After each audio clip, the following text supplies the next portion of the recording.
Good morning to those watching in the United States, and good evening to those in South Korea.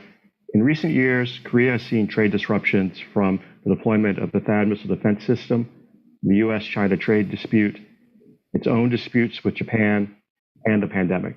Despite these disruptions, however, last year, South Korea saw its total trade reach an all-time high. To discuss these disruptions and how Korea has navigated them, we're glad to have former South Korean Trade Minister Park Taeho with us today.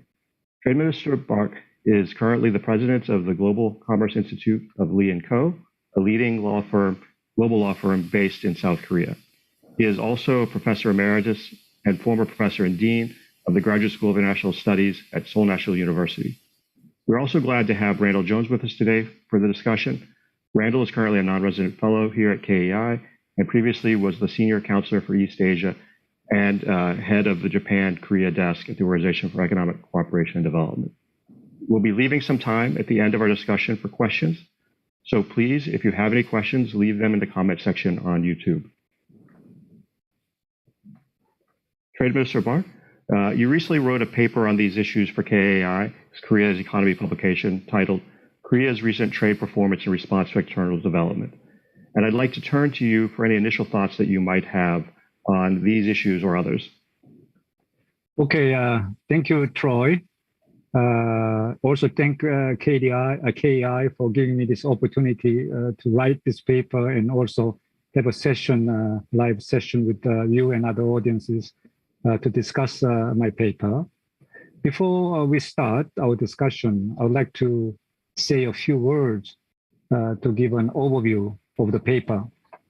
As Troy mentioned, I have written a paper. During the last few years, Korea has faced several challenging external developments, such as China's quite negative response to the deployment of the U.S. anti-missile defense system called THAAD in Korea. The Korea also has its own dispute with Japan. And obviously, we know the U.S. China trade disputes, but it also indirectly affects Korea and U.S. restriction on steel imports from Korea. And also, we have a revision of the Korea-U.S. FTA 2 years ago. And also, of course, the COVID-19 pandemic. These are the external kind of developments Korea went through for the last few years. This paper has found that the external events in which Korea was directly involved, such as the THAAD conflict, U.S. restriction on steel imports, amendment of the KOROS FTA, and Japan-Korea trade disputes, definitely impacted Korea's trade performance in one way or another. And however, these impacts were limited to specific areas or specific firms. For example, the conflict such as the THAAD issue between Korea and China damaged particularly Korea's exports in entertainment and tourism sectors. It also hurt a specific firm called Korean firm called Lotte operating in China. Obviously, the U.S. restriction on steel imports from Korea also hurt Korean steel producers. Also, during the early period of Korea-Japan trade dispute, Korea's imports of key materials, such as hydrogen fluoride from Japan, actually decreased. However, we found in the paper all these effects diminished over time and did not seriously affect the overall trade performance of Korea. On the other hand, external developments such as U.S. China trade disputes and the COVID-19 pandemic, where Korea was not directly involved, also impacted Korea's exports and imports. Since China and the U.S. are Korea's first and the second largest trading partner, the U.S. China trade disputes affected Korea. The decrease in China's export to the United States had an indirect dampening effect on Korea's exports of intermediate goods to China. Actually, Korea's export to China almost 79% of our exports are parts and components, these kind of things. However, Korean firms, some firms are able to increase their exports to the United States. And through this, they partially replace some products imported from China in the U.S. market. Actually, this offset some of the negative impact on Korea coming from the U.S. China trade conflicts. In this regard, the U.S. China trade disputes did not seem to have a serious influence on Korea's trade so far. Korea's trade has also suffered considerably from the COVID-19 pandemic. However, the impact was relatively small compared to other countries because the global demand for products such as semiconductors, personal computers, smartphones, and automobiles, in which Korea has competitive advantages, actually increased during the early period of COVID-19. Despite, Troy already mentioned, despite the various difficulties caused by the continuing COVID-19 pandemic situation, Korea's total trade and export volume achieved a record high of over 1.25 trillion US dollars total trade volume, and 64.4 billion US dollars for our total exports, respectively, last year is a record high. However, as we move into 2022, which is this year, the world economy, you know, that is facing huge uncertainties, such as Russia-Ukraine war, rapidly rising prices of oil and raw materials, possible supply chain disruptions, escalating disputes between U.S. and China, and so on.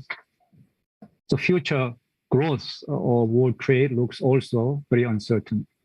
Therefore, Korea's trade performance is expected to be weakened this year, which will cause negative impacts on its economic growth, since the Korean economy is highly dependent on international trade. I'll stop here and we'll discuss. Thank you very much.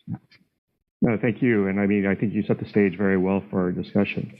I'd like to sort of start off kind of, big picture, and to an extent where you kind of left off with, there's new disruptions now from the war in Ukraine. It seems, though, as in recent years, that there's been an unusually high number of trade disruptions that have either directly or indirectly affected Korea. Is that the case? And is that a sign of change, setting perhaps the war in Ukraine itself aside in the international trading system, or simply an uncertain time for trade that you see passing in the medium term? I think this is a very interesting point, but seems to me these cases you mentioned, Ukraine war, but also the Korea-Japan disputes and SARD conflict between China and Korea, and the trade disputes between U.S. and China based on especially the Section 232. I think these are the cases where national securities are more and more linked with international trade. So if you look at only Korean examples, I can see a new trend coming where national security is interlinked with international trade. So definitely, this is not the passing kind of cases. We will see more and more this kind of happenings in the world community. So I think this is a new trend we have to be careful about. Well, sticking with this security theme, in the case of THAAD's deployment, China actually never formally announced the sanctions they were going to put in place or trade restrictions over its actual deployment. At the time, there was some discussion about filing a dispute settlement case at the WTO. Why ultimately did that not happen? Well, I know that there are some active, Korean trade experts who argue that we should bring this case to the WTO dispute settlement procedures, and actually, government was considering it too. But I think combining, many different elements, the government decided not to take this case to the WTO. But simply, Korean government cannot ignore the argument of Chinese government saying that it never get involved in sanction or any trade restrictions against Korea. So, considering its broad relationship with China, I think Korean government decided not to bring the case to the WTO. I think that makes sense, and it might have been a challenge anyways, given what we've seen with the dispute settlement system in Geneva in recent years. Randall, I'd like to go ahead and try to bring you into the discussion. I know you have some questions about RCEP and some other issues. Right. Yeah, I think RCEP, the Regional Comprehensive Economic Partnership, is one of the good signs, positive developments in trade. I think it took effect in January, and it's significant because it's the only agreement that brings Japan, Korea, and China into the same regional agreement. Do you think this might lead to progress towards a Korea, China, Japan FTA? I know the negotiations started back, I think, 2013, and we've gone through 16 rounds of negotiations without much progress. But now that all these three countries are grouped together in RCEP, do you think that might stimulate progress towards an FTA? You know, interestingly, I was the one who started the first launching of trilateral FTA in 2012 in Phnom Penh, when we went to East Asian summit meeting there. Mm-hmm. It's interesting to think about this kind of possibility, but to give you my answer, final answer first, there's no possibility among three countries to form a trilateral FTA. The reason is this: China simply, and to some extent Korea, are not ready to open up their markets to Japanese companies, Japanese products. RCEP, I shouldn't say this. RCEP also I was involved at the early stage, but it's rather relatively low level of regional trade agreement, which requires less ambitious market access. Maybe a lot of trade rules in the agreement. So these three countries are comfortable about this outcome, and so unless these countries agree to seek for higher quality, separate regional trade agreement or FTA among the three countries, if they don't do that, then I don't see any negotiation for trilateral FTA move forward in a meaningful way. So I should say that we are not expecting this kind of thing to happen very soon. Yes. Thank you. So I'm curious. The U.S. China trade war didn't directly involve Korea. In your paper, you note that Korean exports to China actually fell 16% in 2019. Was the impact across the board for Korean firms, or is it just in certain sectors? And how have Korean firms really tried to manage the tensions between the U.S. and China? You know what? You have to understand. You said that already. Chinese export. Korean export to China fell down by 16% in 2019. But think about the impact China is receiving from trade war with the United States by raising tariff by Trump administration. I know it's a little bit old statistics. China's export to the U.S. account for about 19%, almost 20% of China's total export to the world, which is not a small amount. So higher tariff on these kind of magnitude of the goods has a very negative impact on Chinese trade and Chinese economy. It actually lead to the Korean export performance to China. You know that out of Korea's total export, almost 1/4, 25% is going to China. And as I said earlier, that out of this export, almost 79% are parts and components, which means that our trade with China is like our trade between Korean companies, our Korean subsidiaries in China, our parent companies in Korea. They are trading each other. We are sending lots of parts and components and capital goods to Korean firms operating in China. So when Chinese exports fell down, and also Chinese export to United States fell down, I think Korea, generally speaking, overall trade of Korea is also affected. In other words, we cannot pinpoint which sector is affected negatively more, but generally speaking, we got hurt by this phenomenon. But on the other hand, some Korean firms increasing their export to the United States while this bilateral trade dispute between U.S. and China is going on very heavily.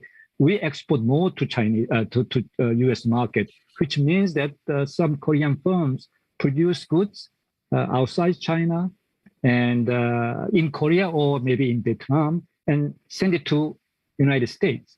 And I think the semiconductors and smartphones, or flat display, there are some items we see that they are increasing our export to United States. So in a way, I said earlier, they can actually offset, replace some of the product the U.S. used to import from United States. We are actually exporting to use that kind of vacuum created by a trade war between U.S. and China.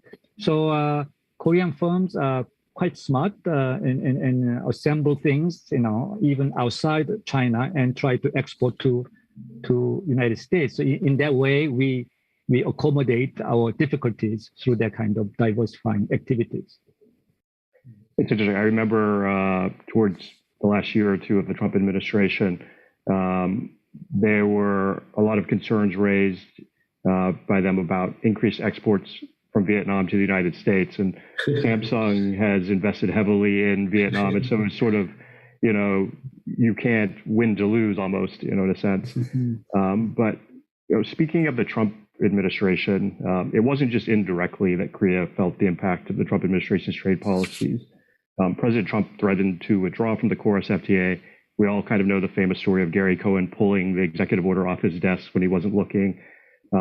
Ultimately, the U.S. sought to renegotiate KORUS, but perhaps the biggest disruption during that period was the Section 232 national security restrictions on exports of Korean steel to the U.S. What can you tell us about those restrictions and how they've impacted Korean steel exports and also U.S. producers who use Korean steel products? You know what? When we are revising our KORUS FTA, before we conclude this revision, Trump administration gave pressure to Korea to accept the U.S. request to reduce our export of steel to United States. So it's kind of linked together.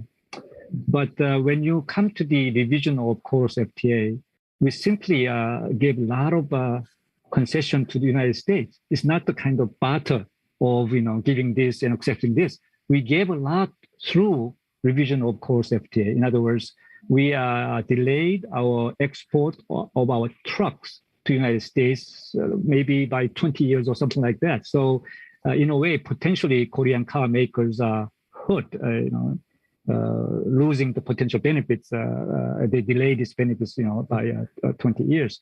But if you look at the Section 232 based trade restriction on Korea about our steel exports to the United States, is kind of exporters restriction, not importers restriction. We call this professional, or technically we call voluntary export restraint. This is the restriction, but it looks like Korea is voluntarily reduce their export to the United States. So this kind of VER, so-called voluntary export restraints, are very much prevalent in the 1780s.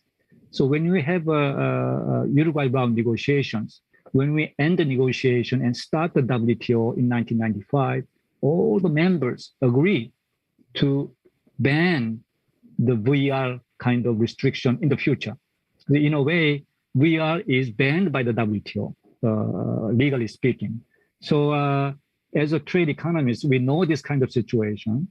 And so U.S. restriction on Korea's export to the U.S.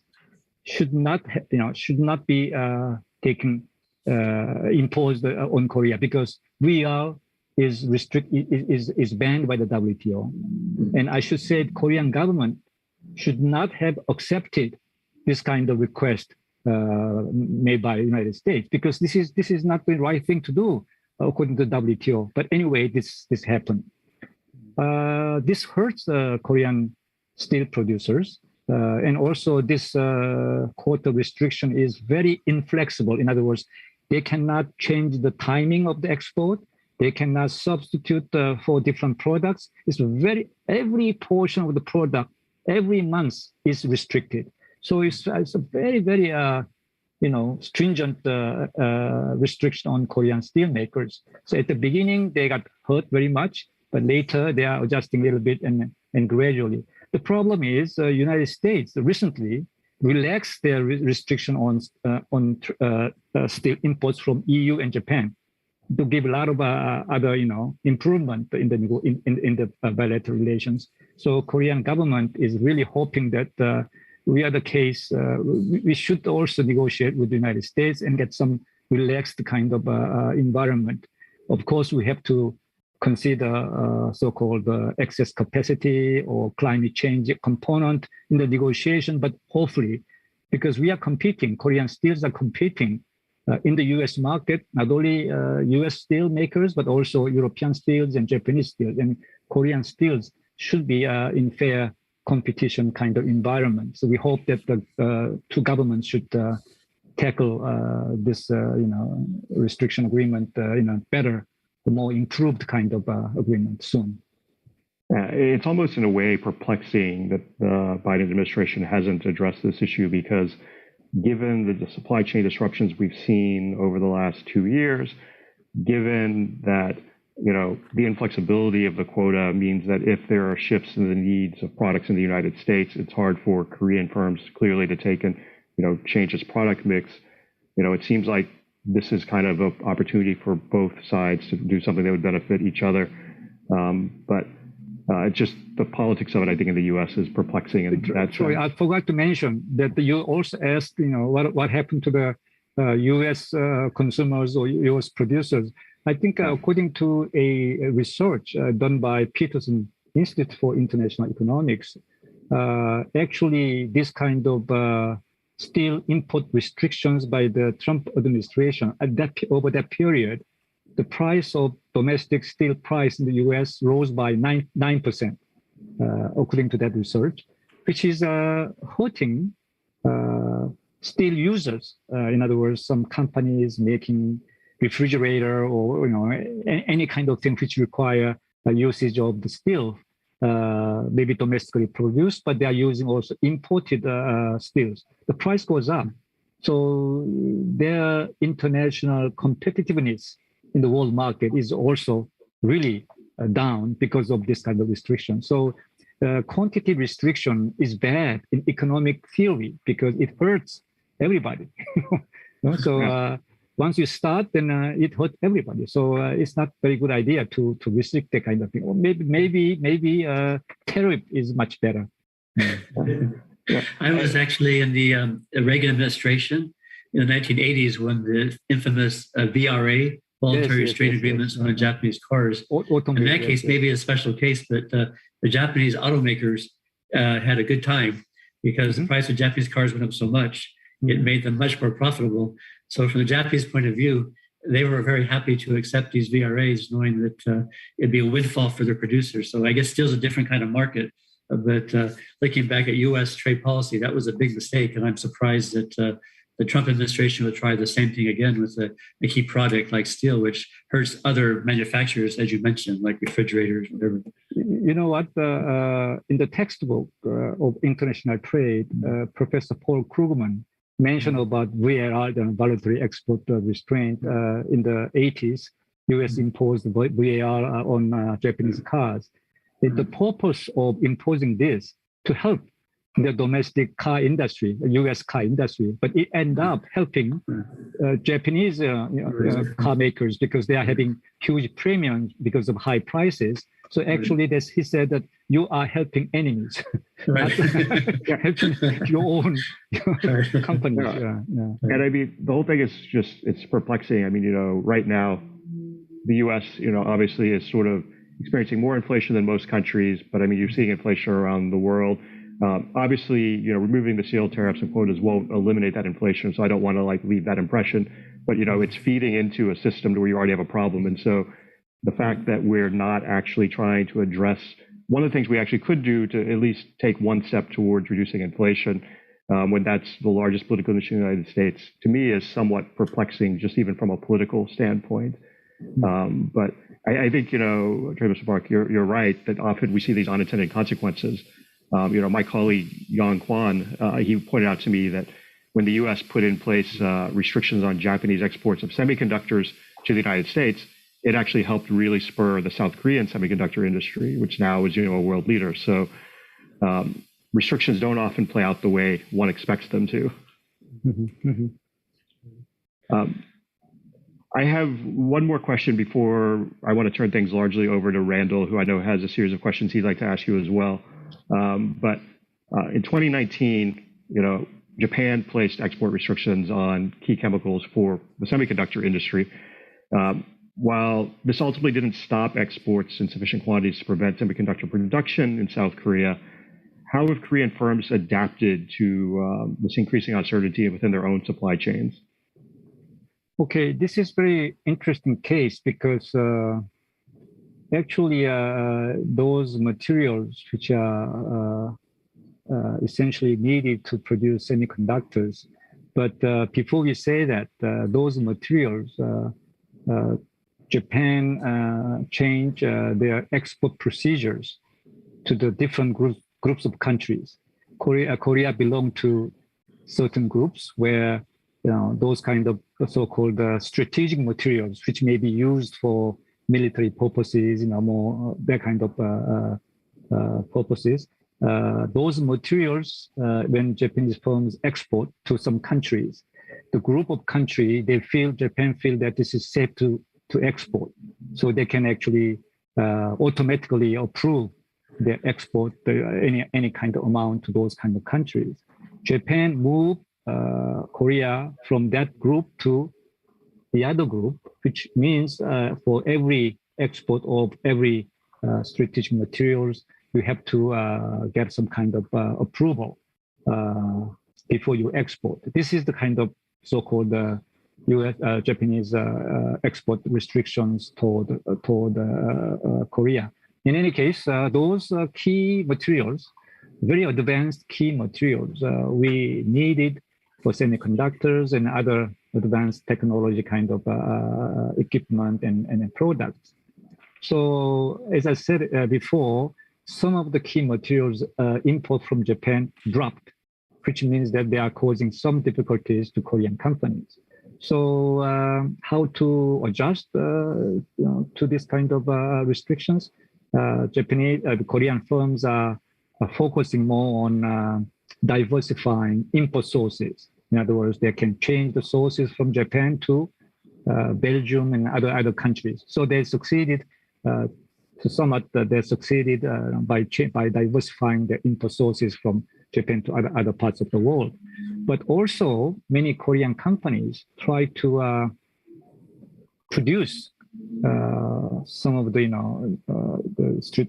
strategic material locally in Korea. They tried, and there are some cases they succeeded in producing those kind of material, very highly qualified material, locally in Korea. So in a way, they make some adjustment. In the end, Japan also export this kind of, maybe slowly, but they should export. So we receive export from imports from Japan. Also, we diversify our import sources, and also some of them we locally produce. So in a way, in the end, no complaint actually coming from Korean companies.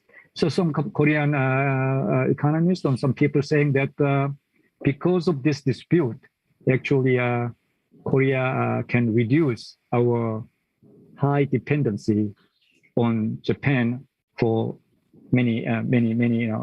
items. So which is good to Korean economy. But still, I should say, Korea is every year we are having trade deficit. We are not importing final goods very much, but we are importing this kind of parts and components, very rare materials. So we still have a high Japan dependency for many items, but still, through this kind of dispute, we succeeded somewhat diversifying of import sources, and also we can localize the production domestically for certain products. Yes. It's interesting. Once again, it's sort of the unintended consequences, because I'm guessing that's probably not what policymakers in Tokyo were thinking when they decided to make this change. It's also, I think interesting if you look at the pandemic, the supply shortage in semiconductors, it kind of shows if the worst fears of the time, if the Japanese government had just completely cut off exports, what might have happened globally. So I guess we're all kind of fortunate in that sense. Randall, I know there are a lot of issues you wanted to raise, so I'd like to turn things over to you now. Sure. Well, I was in Seoul in September 2019, just a few months after the export controls went into place. And there was the Japan-Korea Businessmen Association. And there was a lot of unhappiness on both sides that Japan had done this. That kind of brought the bilateral relationship down to a record low, you might say, or very, very low level. Now we have a new president-elect in Korea, President-elect Yoon, and Prime Minister Kishida, and both have said they want to improve the bilateral Japan-Korea relationship. Do you think that's possible? And do you think that requires Japan taking off these export controls on these key products? Well, during the campaign, presidential election campaign, President-elect Yoon mentioned that if he takes the office, then he will try to improve Korea-Japan relations, which is very important in the Northeast Asian peace and taking off these export controls on these key products. Without that, we don't know the specific details of President-elect Yoon's foreign policy yet. You know that the transition team just started last week, so they are forming some of the promises into policies and things like that. But definitely, I know that new government will try to improve Korea's relation with Japan. So, the case we mentioned about Japanese restriction on exports of some strategic material, this case is actually at the WTO. But as you said, WTO is almost dead in terms of dispute settlement procedures. But anyway, so including that, and also another important issue is Korea's joining to the CPTPP, where Japan plays a very important role.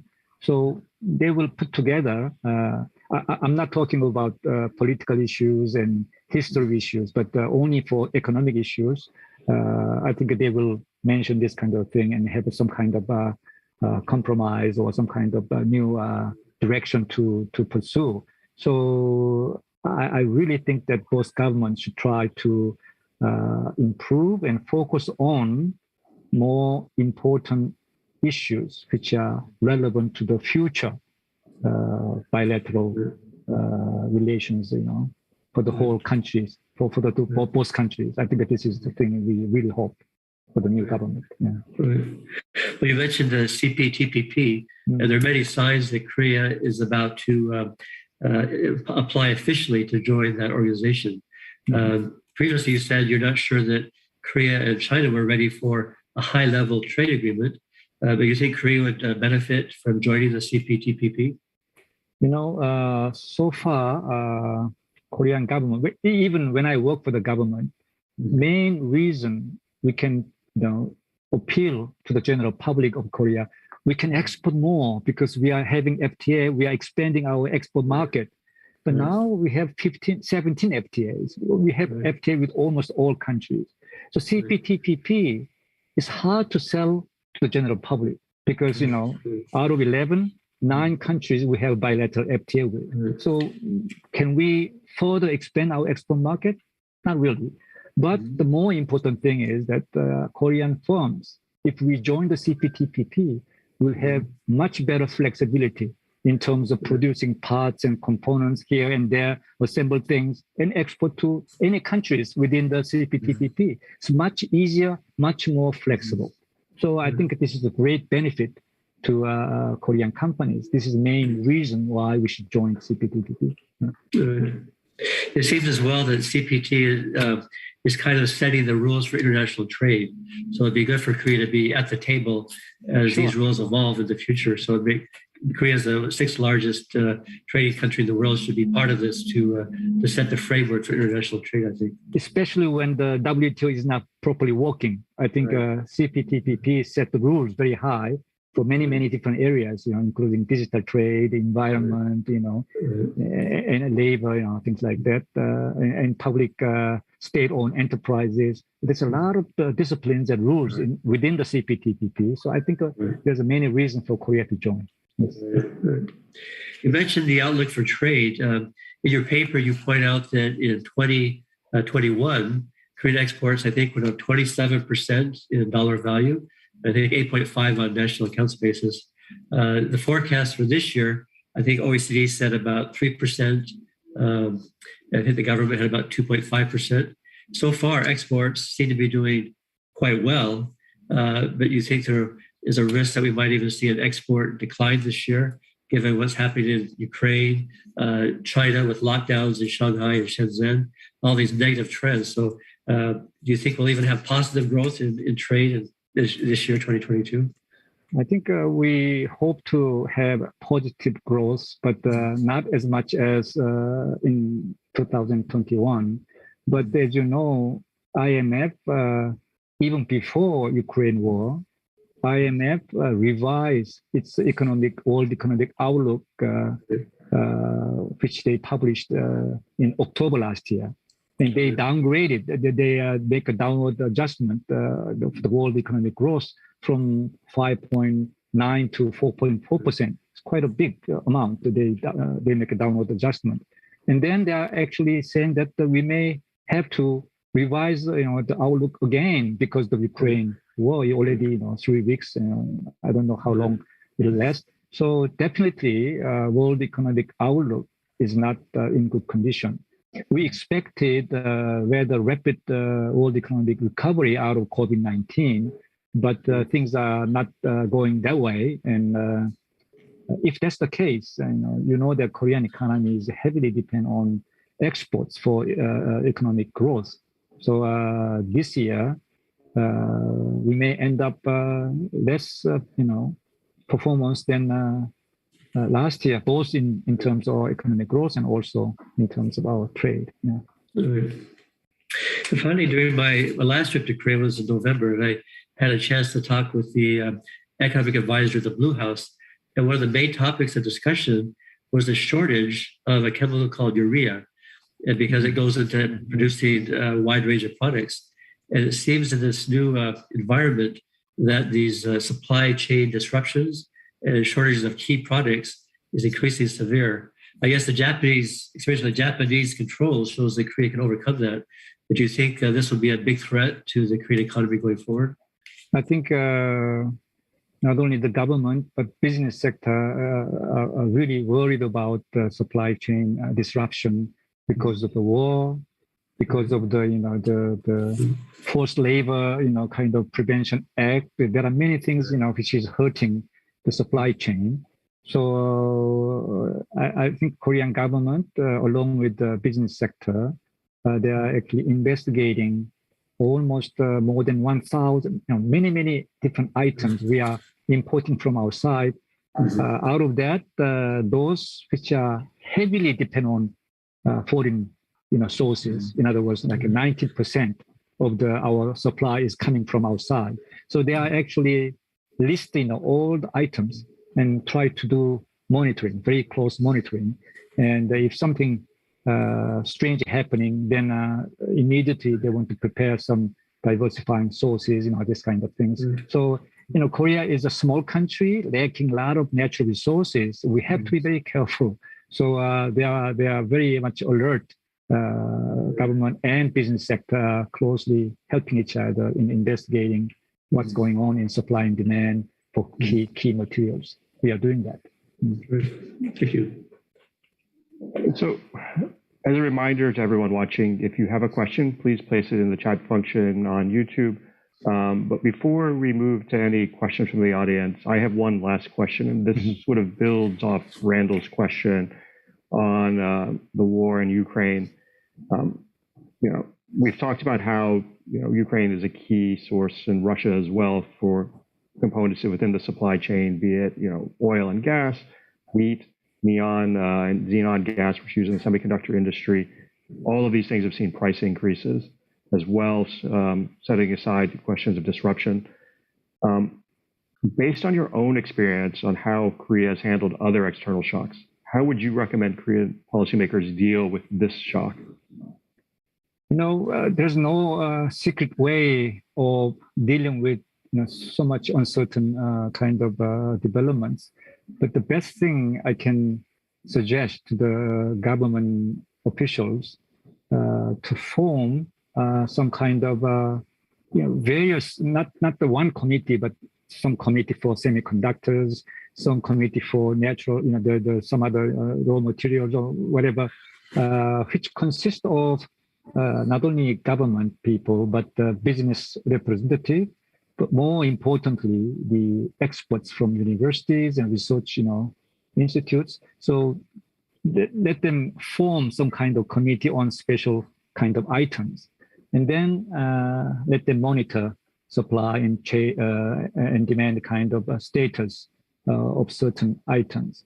And if something happens, then they have to prepare some measures to cope with this kind of difficulties. These are the things we can do. I mean, otherwise we cannot immediately find the local producers and other sources of production.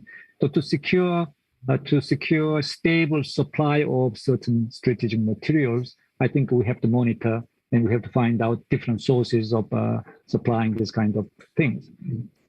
I want to give one more suggestion to them, because I read these days inside trade, United States and EU they established, trade and technology council, they call TTC, where they share a lot of information on semiconductors and supply chain technology. So it's not the, FTA or trade agreement, but this kind of council, which, through which they can share some kind of information and then find out joint efforts to secure, certain supply of certain, key materials. So I want to strongly suggest Korean government to form this kind of council with the United States, EU, and Japan, at least. Then they share very important information to cope with a very uncertain world environment.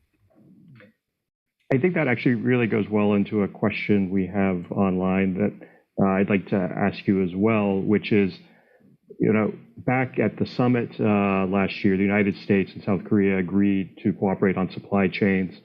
The administration has put forward this at least concept of Indo-Pacific economic cooperation.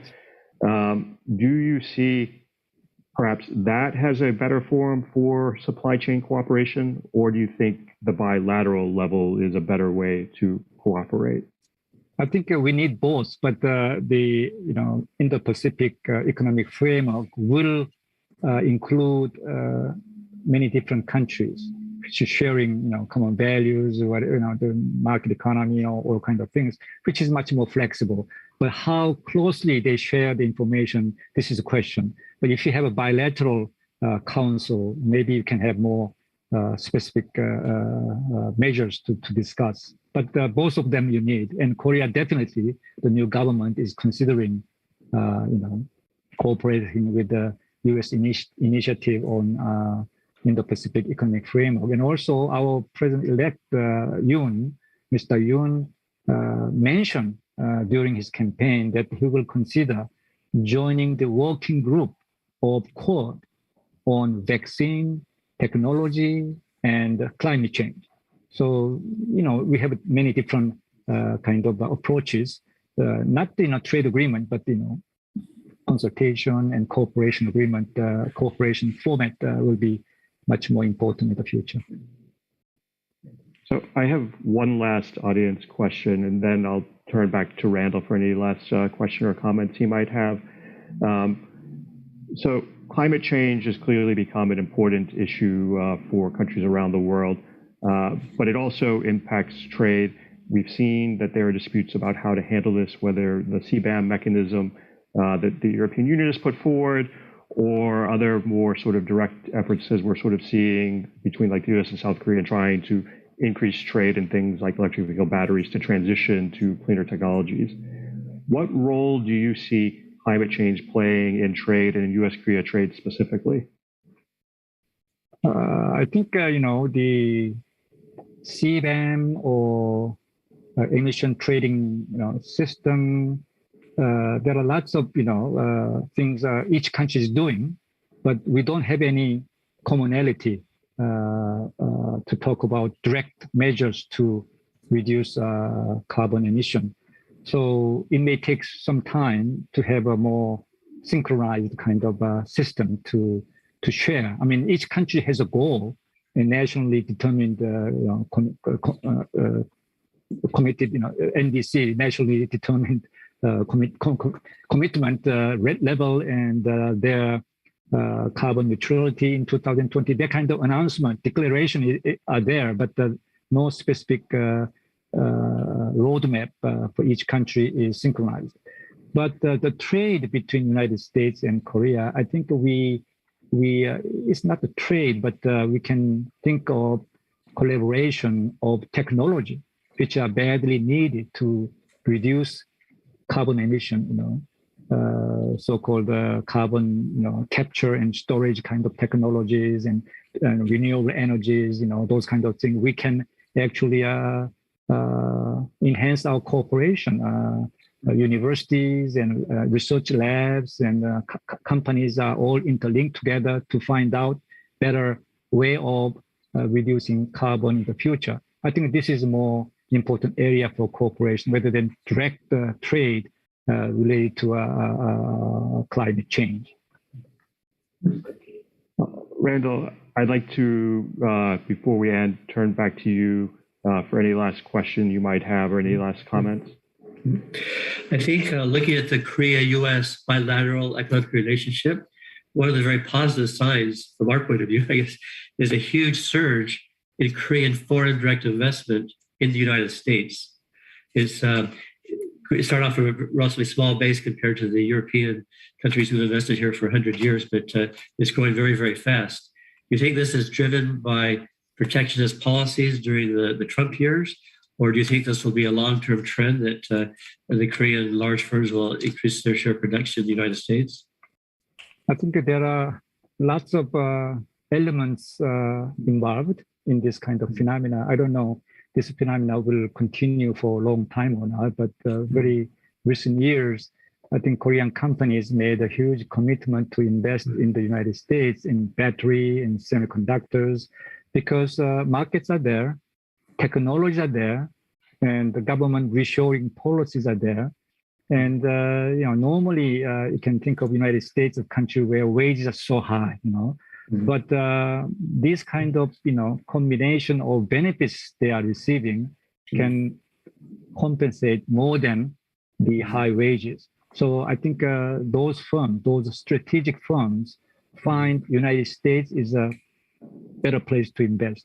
The companies don't invest by losing money. I mean, they all think that this is good for them to get more benefit moving to United States. So they are worrying. I mean, this is very good, but what about after that?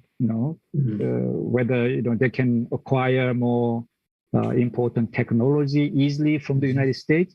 This is a different story. So firms are, our CEOs are very much, concerned about their future strategies. But their commitment to invest in the United States, they made the right decision. So that's why we increased a lot of foreign direct investment into the United States very recent years. Yeah. Thank you very much. I just got one last question from the audience that I want to raise with you. It relates to the war in Ukraine. The question is, Russia had a bid from 1990 with investor protection chapter. And also, this would then put Korea in a non-MFN status. Could this compromise Korean investors' rights vis-a-vis embedded investments in Russia? I think in essence, because I think there may be something slightly missing in the question, but given the war and given the bid, and also what are the potential ramifications for Korean companies within Russia? Also, I think specifically given, the question doesn't say this, but I've seen recently that Russia is looking to take and put in place measures to prevent foreign companies, in essence, from basically selling off their investments. So I guess what is sort of the investment situation for Korean companies in Russia look like right now? I don't have any specific idea, but I don't think we have a huge investment in Russia because Russia do not produce manufacturing goods very much. Maybe they are there in terms of more providing services, retails, hotels, that kind of thing, that kind of investment, and also producing some raw materials, things like that. But I don't see the huge amount of investment made by Korea in Russia.